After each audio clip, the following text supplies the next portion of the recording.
Welcome to Discovering. I'm in Munising, jumping on the DNR research vessel, the Lake Char, for a day on Lake Superior. I think Lake Superior has the largest populations of lake trout on Earth that are wild origin. Then one of my favorite fishing segments of all time. Kristen hooked up with Emmet Friedli for a reminder of why fishing is so great. This one is your keeper! Stick around, that's all tonight, right here on Discovering. The secret streams that flow beneath the cliffs of colored stone. Forests thick and healthy with birch and pine and oak. Surrounded by the greatest lakes this world has ever known. The black bear's awesome presence as he roams the hills and fields. Call of the timber wolf, the loon's lonesome trill, the eagle soaring high above, the trout lies deep and still. These are what I treasure, the only way I measure feelings that I have for this fine land. There is so much to discover when you're a long-time lover of northern Michigan.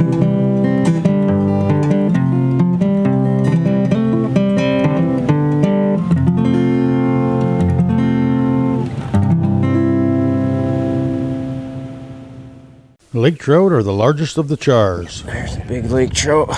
And they love the cold, oxygen-rich waters of Lake Superior. They're slow growing and late to mature. It's crazy to think this fish is 30, 35 years old. Lake trout can be greatly affected by overfishing, lampreys, and pollution. The task of keeping those things in check is all of ours. The task of collecting the information that makes that possible lies in the hands of various qualified personnel like these guys. So we're on our way to Big Reef, which is an offshore reef or seamount-like structure about 30 miles north of Munising. And we're going out there to survey the lake trout populations out there. We do this on probably about a 10-year basis, and we do 5 years of netting out there to get an idea of what's out there and how healthy the populations are offshore. So for sampling lake trout in Lake Superior, the most efficient tool is the traditional gill net. So we're using what's called bottom set gill nets. So basically it's like a tennis net set on the bottom, and the fish gets caught in it with their mouth, or they wedge in, and then we lift those. And so they're deployed off the ship with anchors and buoys, and then we set them overnight and then lift them, and then we'll catch a bunch of fish. And today we'll be tagging fish above a certain size and releasing them. And then the rest of it, the fish we'll be using to collect samples to assess their age, look at their growth, and their sexual maturity. So the way this works is we'll come up on a buoy and we'll lift that, and that's connected to an anchor. And then from the anchor there's a line that connects to the net, and it'll just be lifted using a gill net lifter. And as the net comes on board, we pick the fish out, and we sort the fish by the mesh size. So the nets have different mesh sizes so that we can catch different sizes of fish from the population, so we can assess the demographics from all the different segments of the population. And as we pick the fish, we sort them out, and then the ones that are above a certain size we'll place in the horse troughs or tanks on board. We'll tag them and release them. And then the rest of the fish we'll process later to collect our measurements and stomach and age samples. The purpose of the survey is to conduct measurements on the population, and basically it's what the Census Bureau does. We're studying the demographics of populations. So we're looking at overall population trends, whether it's going up or down.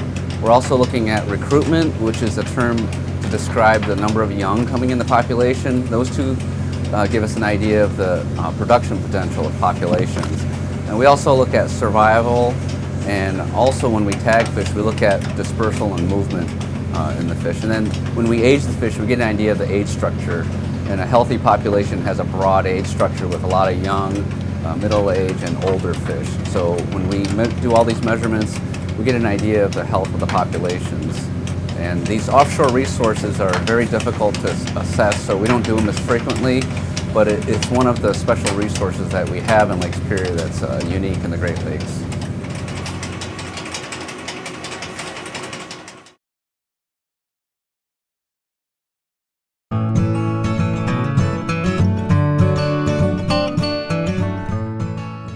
Research vessel Lake Char was built as a replacement and an upgrade for the research vessel Judy, stationed out of Marquette, Michigan, for the Michigan Department of Natural Resources. We took delivery of the Lake Char in May of 2007 and been running her ever since. The Lake Char is 56 feet long, 16 feet wide.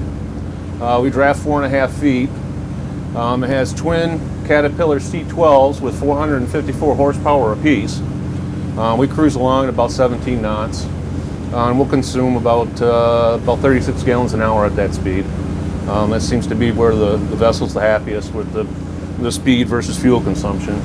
It's a great research platform for us because it's big enough for Lake Superior that we can go out and 3 or 4 foot waves and still get our work done. We don't like to do much over 4 foot. It just becomes too uncomfortable, and you're bouncing around and you can't get accurate measurements on the fish that we catch. So.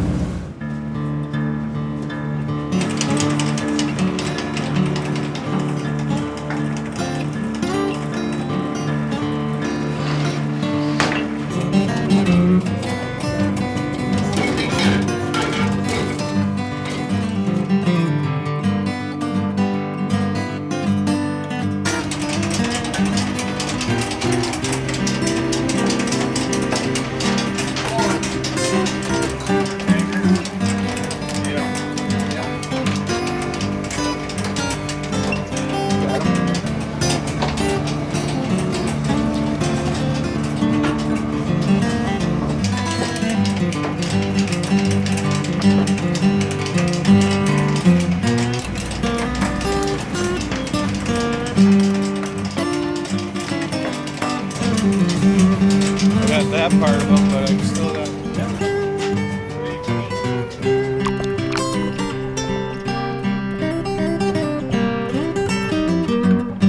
So there's 4 ecotypes. So the most common form of lake trout is called the lean lake trout, and that's the most common form in all the Great Lakes, and it's what people know as the lake trout.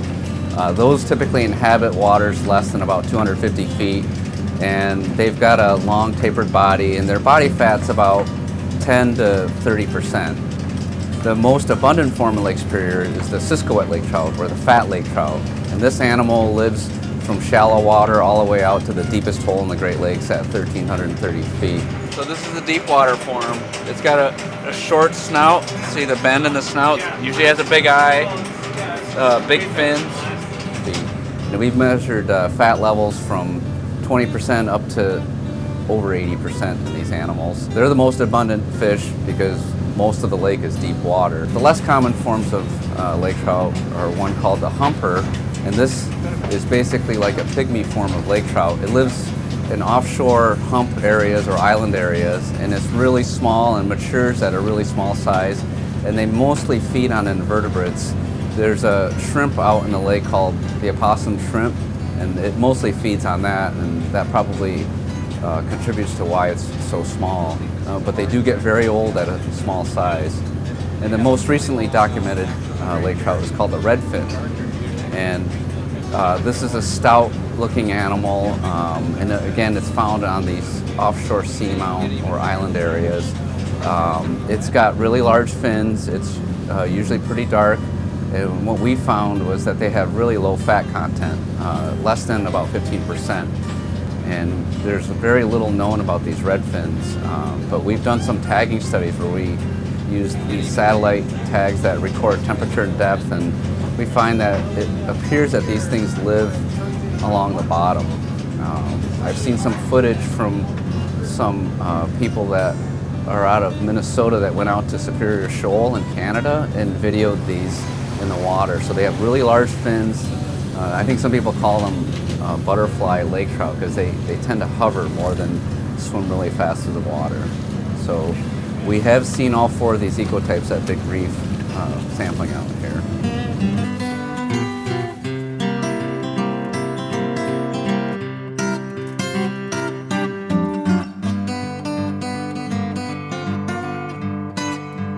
In Lake Superior, there's an invertebrate called the opossum shrimp. Scientists call it the mysis. And usually it's pink or purple color, but it's a foundational food for many of the fishes in Lake Superior, including whitefish and lake trout. And there's They're really abundant in Lake Superior, so we see them in small fish, but we also see them in adults because there's so many. But like shrimp, it has keratin, and it gives the lake trout flesh its orange color.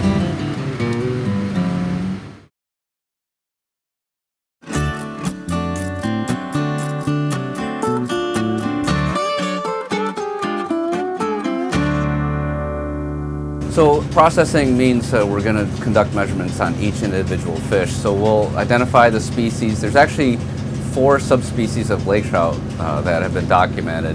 And so we'll identify which subspecies of lake trout that is. We'll take a length, weight measurement, then we'll assess which sex it is, and then the stage of maturity. And then for some of the fish, we do a fat meter reading. This gives us an idea of the percent body fat. 309. We also look for sea lamprey wounds on these fish. Lake trout are a favorite of sea lampreys, so we monitor the impacts of lampreys by looking at wounds on the fish, which you're likely to see today. Then we collect a structure from the fish, either the outer jawbone, which is called a maxilla, or we'll collect a structure called otoliths, which are taken from inside the skull, and we can use those to age fish by counting the rings in the laboratory. We also collect stomach samples to assess the diet and what they're eating to get a full picture of what's going on in these populations. 823. Enter. We're the first, I guess, fisheries research crew that I know of that uses voice recognition to record data. My team and I developed that about 10 years ago, so our ship is actually paperless. And we save probably $5,000 to $10,000 a year in staff time in processing data back at the shop that we used to do by entering data into the computer. EEDV 2. Yeah, what we're doing now is we've never set a net here before out in this particular spot in Big Reef. What I'm doing is I'm just picking a point according to the contours on the chart, and we're running it for depth to determine what anchor lines we need to use to set the net. Looking for structure like you would for fishing, exactly. And there we go, there's our course for our net set today. When we're setting the gill nets, first they'll throw the buoy out, then they'll run the line out to the anchor, and then they'll set the anchor, and then there'll be line between the anchor and the net. Then the net will start to go over. They'll come to the end of the box and have the other anchor line tied on. That line will go out, then the anchor, then more line up to the buoy, and then they'll toss the buoy at the end there.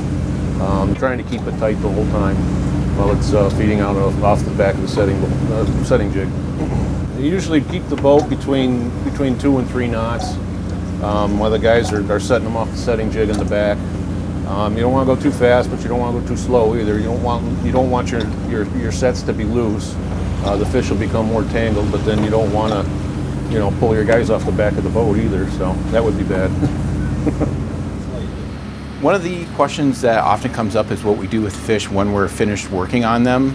Because one of the unfortunate side effects of the work we do is that we end up sacrificing a lot of fish. So what we do with the fish is basically divide them into 2 different portions. One would be the inedible ones like Sisquat lake trout and longnose suckers. The edible ones, such as lean lake trout, herring, and lake whitefish, what we do with those is donate them to food banks. For example, Salvation Army Marquette takes them, or the Western UP Food Bank in Houghton. So those ones, whenever possible, we will save those whole and give them to them on ice, or if time is permitting, we'll actually fillet them just to make it easier for them. So even though we have to sacrifice some of the fish for our research we do, it's pretty nice that we're able to donate them to a good cause.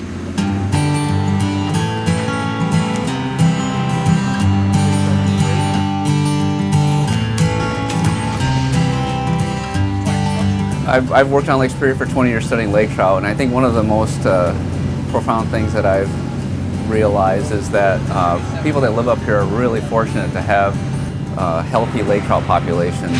I think Lake Superior has the largest populations of lake trout on Earth that are wild origin, and we even have 4 different subspecies of them. So people are really fortunate. The other Great Lakes look to the research and management that we do up here to guide them in recovering lake trout because of how pristine the system is and productive it is.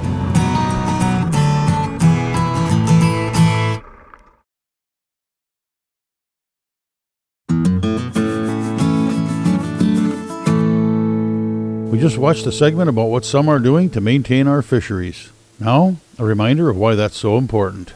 Big worms, big fish. Before school started back up this fall, I met up with Emmet Friedli, a 6-year-old kid from Ironwood, hooked on fishing.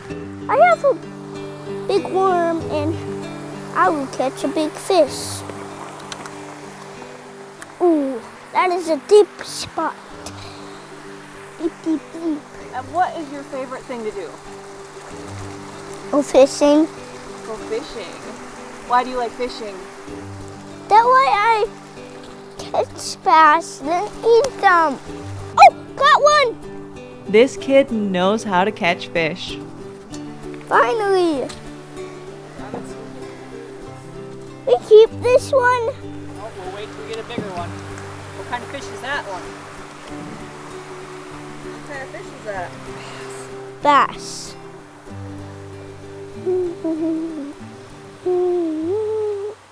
It was right in the deep end. A hook, Daddy. You put it on like that, then that, like that, that. I was just digging by a dock, Mommy. What? Did you hook them on at least twice? Yes. You like just cast out super far and reel it in. How do you know when there's a fish on the hook? It is like bending super hard. Oh, oh, oh, oh, oh, oh. We keep it. A walleye. Mom and Dad were there too to put on bobbers and unsnag hooks from the trees. It got caught upon. But for the most part, Emmet does it all himself. He's been fishing since he was 2 years old and knows his stuff. I don't want the sinker and a jig.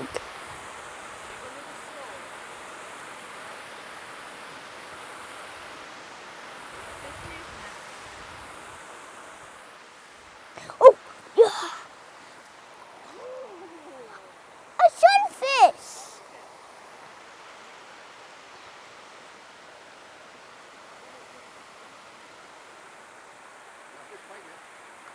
Oh, yeah, yeah. And it's the same fish.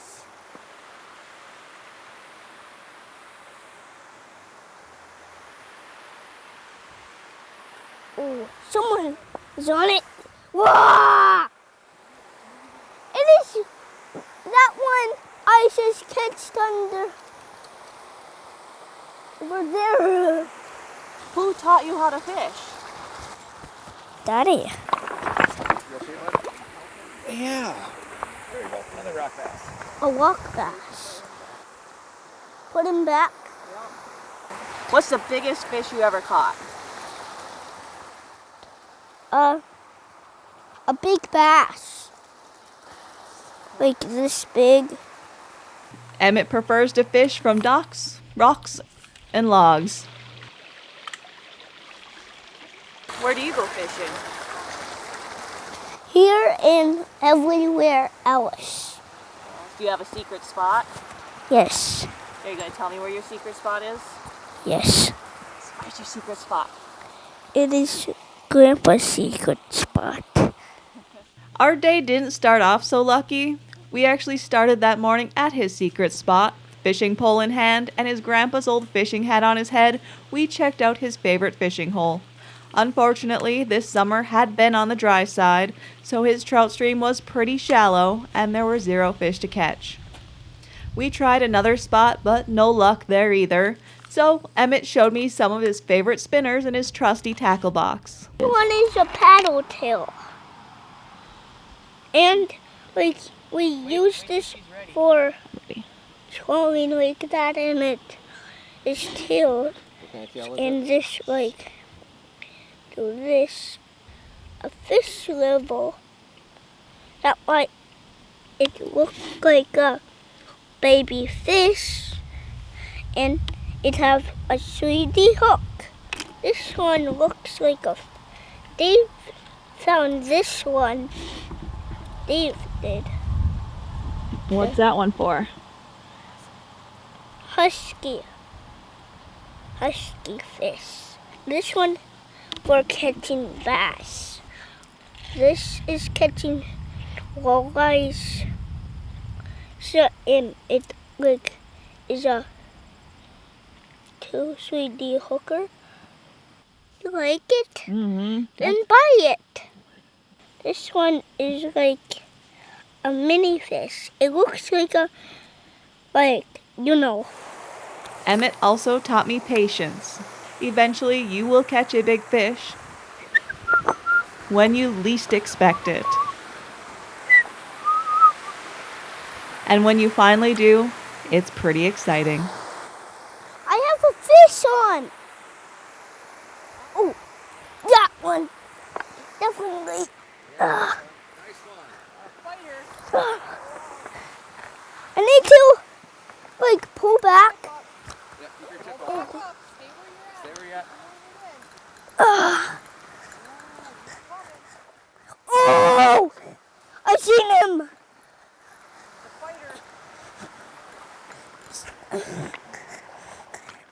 This one is your keeper. This one is your keeper. Daddy, this one is your keeper. Yeah, but we're gonna let him go though. Oh, big walleye. That's a big bass. Bass. You wanna I go? let him go. You wanna let him go? Yeah, I'll take your pole. Tell me about your best day fishing ever.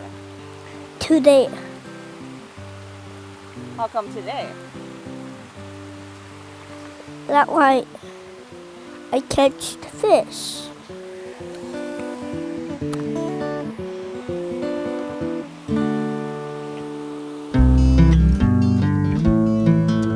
Well, that's it for this week. Be sure to check out 906outdoors.com, where you'll find the 906 fishing report, TV6 weather, shopping, and more. Thanks for watching, and I hope to see you next week right here on Upper Michigan's very own Discovering.